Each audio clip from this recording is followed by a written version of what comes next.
जय Hind everyone, this is Soham Kumar Pandey. Welcome to Pandey classes. This is 12th lecture in the series of let's kill chemistry. और आज हम लोग जो पढ़ेंगे होगा गोल्ड फॉयल एक्सपेरिमेंट के बारे में.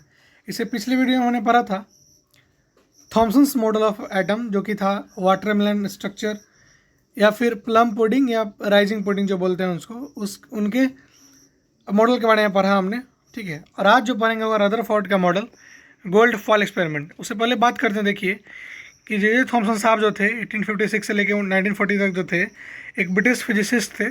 उन्होंने चितलाम हिल और सबर्ब ऑफ मैनचेस्टर में जन्म लिया. उन्होंने 18 दिसंबर 1856 में. He was awarded the Nobel prize in physics in 1906. 1906 में उनको नोबेल प्राइज मिला for his work on the discovery of electron. Discovery of electron के लिए उनको नोबेल प्राइज मिला. And he directed the Cavendish Laboratory at Cambridge for 35 years and 7 of his research assistants subsequently won Nobel Prizes. और उन्हें Nobel prize वहाँ पे मिला था. 35 साल तक वहाँ रहे थे. ठीक है. उन्होंने पिछले वीडियो में जो पढ़ा था कि उन्होंने क्या कहा था एटम के बारे में, कि एटम जो होता है कंजिस्ट करता है एक positively charge sphere of electron and embedded. उन्हें कहना क्या था कि जो एटम होता है एक पेटिवली चार्ज स्फीयर होता है जिसमें कि इलेक्ट्रॉन क्या होता है, इम्बेडेड होता है. ठीक. दूसरा तो उन्होंने क्या कहा, जो नेगेटिव चार्ज और पॉजिटिव चार्ज होता है वो इक्वल अमाउंट में होता है ताकि इलेक्ट्रिकली एटम क्या हो, न्यूट्रल हो. मतलब जितना इलेक्ट्रॉन हो उतना ही प्रोटॉन हो, तब ना एटम क्या होता है, न्यूट्रल हो जाता है. ठीक है. उसके अलावा उन्होंने बोला था कि जितना ही मास होता है वो पूरे के पूरे बल्क में होता है, मतलब पूरे स्फीयर में पूरा मास डिस्ट्रीब्यूटेड होता है. और इस तरह से हमने सारा कुछ पढ़ा था उनके बारे में, पॉइंट्स के बारे में. अगर आपने नहीं देखा वीडियो तो आप जाके देख सकते हैं पिछला वीडियो. आज मैं इसको रिवाइज इसलिए करवा रहा हूँ बिकॉज अभी जो पढ़ाने वाले हैं उसमें इसका बहुत ज़रूरी है. देखिए क्या होता है, बात करते हैं रदरफोर्ड साहब की. उन्होंने क्या किया, देखिए. Has born at spring Grove on 30 अगस्त 1871. इनको बोला जाता है न्यूक्लियर फिजिक्स का फादर, यानी कि he was known as father of nuclear physics. He has famous for his work on radio activity and the discovery of nucleus of an atom with the gold foil experiment. इनका जो famous gold foil experiment है उससे किसी atom के nucleus के बारे में बता पाए और रेडियो एक्टिविटी का कितना काम इन्होंने कर रखा है, इसलिए इनको फादर ऑफ न्यूक्लियर फिजिक्स कहा जाता है. इनको केमिस्ट्री में 1908 में नोबेल प्राइज़ भी मिला था. ठीक है. तो आगे चलें. अब पढ़ते हैं गोल्ड फॉयल एक्सपेरिमेंट के बारे में. देखिए उन्होंने गोल्ड फॉयल क्यों चुना, उसके बहुत बड़ा कारण क्या है कि he selected a gold foil because he wanted as thin as layer as possible. मतलब जितना पतला हो सके उतना पतला लेयर हो सके उतना पतला. जैसे कि आप 9th में पढ़े होंगे या 9th में पढ़ना है, मे भी आपने नहीं पढ़ा तो कोई बात नहीं, बता देता हूँ. या फिर ये तो सबके लिए है कि मेटल जो होता है ना वो सोनोडोवस होता है, डक्टाइल होता है. सोनोडोवस मतलब आवाज़ करने वाला, डक्टाइल मतलब कि उसको पतला पतला वायर में बनाया जा सकता है. उसमें क्या होता है, मेलिएबिलिटी होता है. उसमें क्या होता है, can be beaten to thin seat.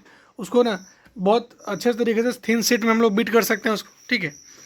इस तरह से क्या कर सकते हैं, मतलब जो सोना होता है उसका वायर को, मतलब उसके 1 ग्राम से मतलब इतना लंबा चौड़ा चेन बनाया जा सकता है. इसको आपको पता नहीं चल पाएगा. उसका एक नोट में दिया हुआ है एनसीईआरटी बुक में, आपको दिखा देंगे कभी. ठीक है. तो 1 ग्राम गोल्ड से बहुत ज़्यादा ही हम लोग लंबा तार खींच सकते हैं. तो इसलिए गोल्ड चुना उन्होंने बिकॉज गोल्ड का एक बहुत पतला सीट तैयार किया जा सकता है. देखिए उनका जो स्टूडेंट था हैंस गाइजर एंड अर्सन मार्सन. ठीक है. गीगर एंड मार्सन का एक्सपेरिमेंट नहीं पढ़ना है 12th में. आप जब पढ़िएगा फोटो इलेक्ट्रिक इफेक्ट. ठीक है. तो वहाँ पे आपको पढ़ना है गीगर मार्सन का एक्सपेरिमेंट भी पढ़ना है. ठीक है. उसके बाद आपको जब वेव का क्वेश्चन होता है उसमें भी पढ़ना है उसको. ठीक है. तो उन्होंने क्या किया, रदरफोर्ड साहब और उनके बच्चों ने क्या किया, मतलब स्टूडेंट ने क्या किया, बम्बार्ड कराया, मतलब कि बारिश करवाई किसकी का, गोल्ड फॉयल पर अल्फा पार्टिकल का बम्बार्डिंग करवाया. ठीक है. क्या करवाया, गोल्ड फॉयल रखा हुआ है यहाँ पे, देख रहे हैं लीड प्लेट है. ठीक है. इसको यहाँ पे क्या है, गोल्ड फॉयल यहाँ पर रखा हुआ है बीच में. देखिए, have you seen the gold foil, let me take a brush. Okay, it is a gold foil. यहाँ पे गोल्ड फॉयल रखा हुआ है. ठीक है. और इसको लीड से पास किया जा रहा है. ठीक है. समझिएगा, बताते हैं इसको क्यों किया जा रहा है, बताते हैं.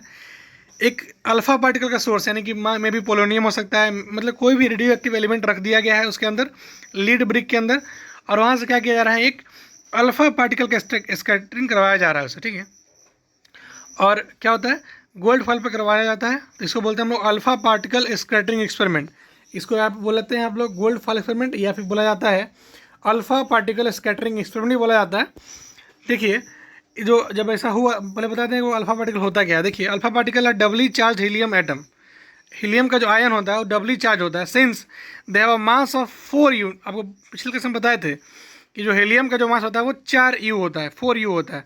The fast moving alpha particle have a considerable amount of energy, और जो फास्ट मूव करता है उसका बहुत अच्छा एक खासा एनर्जी होता है। ठीक है, देखिए देखा क्या गया कि जो बीम ऑफ अल्फा पार्टिकल है ऐसा जा रहा है बहुत सारा, मतलब समझिए ना कि 20,000 पार्टिकल अगर गया होगा उसमें, ठीक है, डाटा के साथ बताते हैं, अगर 20,000 पार्टिकल गया तो उसका 99% जो है ना वो क्या हो गया, पास कर गया सीधा सीधा। देख रहे हैं जैसे सीधा सीधा पास कर रहा है, दिख रहा होगा आपको, जैसे कि आप देख पा रहे होंगे, ये सब सीधा है, ये सीधा है, ये सीधा है, बस ये थोड़ा एक टेढ़ा है, फिर एक टेढ़ा ये है, फिर एक टेढ़ा ये, मतलब कुछ को छोड़ करके बहुत सारे पास कर गया। मतलब माना जाता है ऐसा कि 1 in 2000, 20,000 में से 2000 नहीं 20,000, 1 in 20,000 जो होता था बाउंस बैक कर गया पूरा के पूरा एंगल से। मतलब जो एक 20,000 में से एक ऐसा लाइट रे था, मतलब एक ऐसा अल्फा पार्टिकल था जो कि 180 डिग्री से पीछे की तरफ आ गया, मतलब किसी से टकराया और वापस चला आया। ठीक है, तो इसके बारे में जो सिस्टमेटिक डायग्राम है वो ये रहा। बता दें क्या होता है, पहले देखिए कि stream of high energy alpha particle from a radio active source was directed at a thin foil. जो क्या किया कि हाई एनर्जी अल्फा पार्टिकल को रेडियो एक्टिव सोर्स से निकाल करके एक थिन फॉइल पे, मतलब गोल्ड फॉइल पे फेंका गया। इसका थिकनेस था मात्र 100 नैनोमीटर, 100 नैनोमीटर का थिकनेस का मोटाई का वो गोल्ड फॉइल था, उस पर उसको फेंका गया। The thin gold foil had a circular fluorescent zinc sulphide screen around it.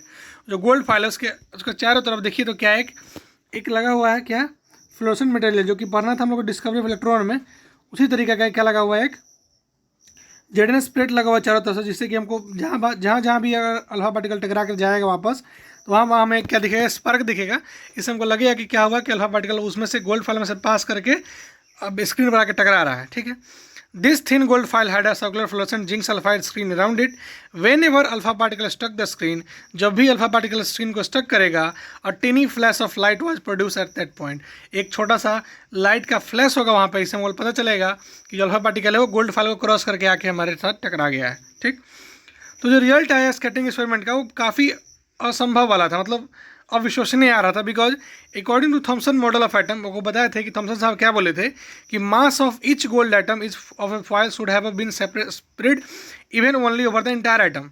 ठीक है, उनका कहना क्या था कि जो थॉमस साहब बोले थे कि गोल्ड फॉइल अगर हम लिए हैं तो उसका जितना भी आइटम है, उस सीट में जितना भी आइटम है वो सब क्या होगा, उसका जो स्प्रेड होगा, मतलब जो बिछाया होगा एकदम सेम टू सेम रेशियो में बिछाया गया होगा। ठीक है, and alpha particle had enough energy to pass directly throughout such a uniform distribution of mass. और अल्फा पार्टिकल से इतना मास था कि अगर पूरा यूनिफॉर्मली बिछाया जाता तो पूरा के पूरा पास कर जाता, इतना मास था उसमें से। मान लीजिए कि यहाँ पे 2-4 को बॉल रखा हुआ है और कोई काफ़ी बड़ा बॉल आएगा तो इसको छोटे छोटे को रुकने देगा क्या, पूरा को पास करके निकल जाएगा। और यहाँ पे जेडनेस स्क्रीन पर हमें दिखेगा कि यहाँ टकरा के वापस आया। तो अल्फा पार्टिकल क्या था, 4u मास का था, काफ़ी एनर्जी लेके आ रहा था वो। तो सारा एटम अगर पूरा एटम अगर एक साथ होता अगर गोल्ड फाइल पे, तो पूरा के पूरा जो होता जो अल्फा पार्टिकल था वो पूरा के पूरा पास कर जाता, कोई भी बाउंस बैक या कोई भी डिफ्लेक्ट नहीं करता। ठीक है, जैसे कि आपको दिख रहा है यहाँ पे कुछ जो रे है वो डिफ्लेक्ट किया है, एक यहाँ डिफ्लेक्ट किया, एक इधर किया और एक इधर किया।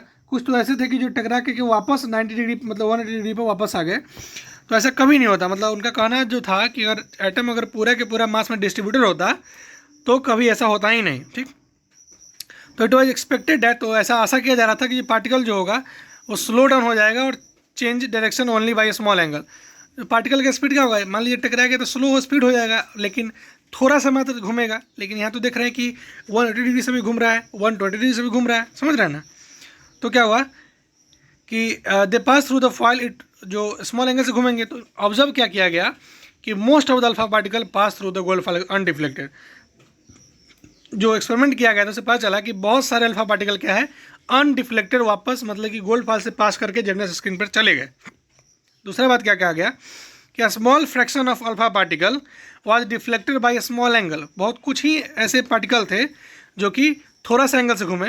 एक और पार्टिकल था जो कि मान लेते हैं कि अप्रॉक्स एक था, 20,000 पार्टिकल में एक था, एक ऐसा पार्टिकल था जो कि 180 डिग्री पर वापस चला आया। ठीक है, डिफ्लेक्टेड बाय 180 डिग्री।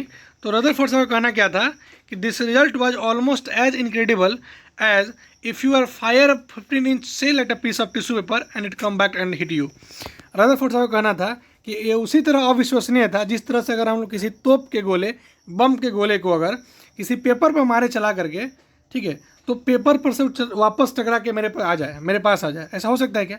इस तरह से अविश्वसनीय था वो घटना कि अगर हम किसी तोप के गोले को एक पीस ऑफ पेपर यानी कि एक पतला पेपर पर चला के मारें तो टकरा करके हमारे पास वापस आ जाएगा, ऐसा अविश्वसनीय हो रहा था उनके साथ। क्या था, क्या क्या समझ में आया उसे?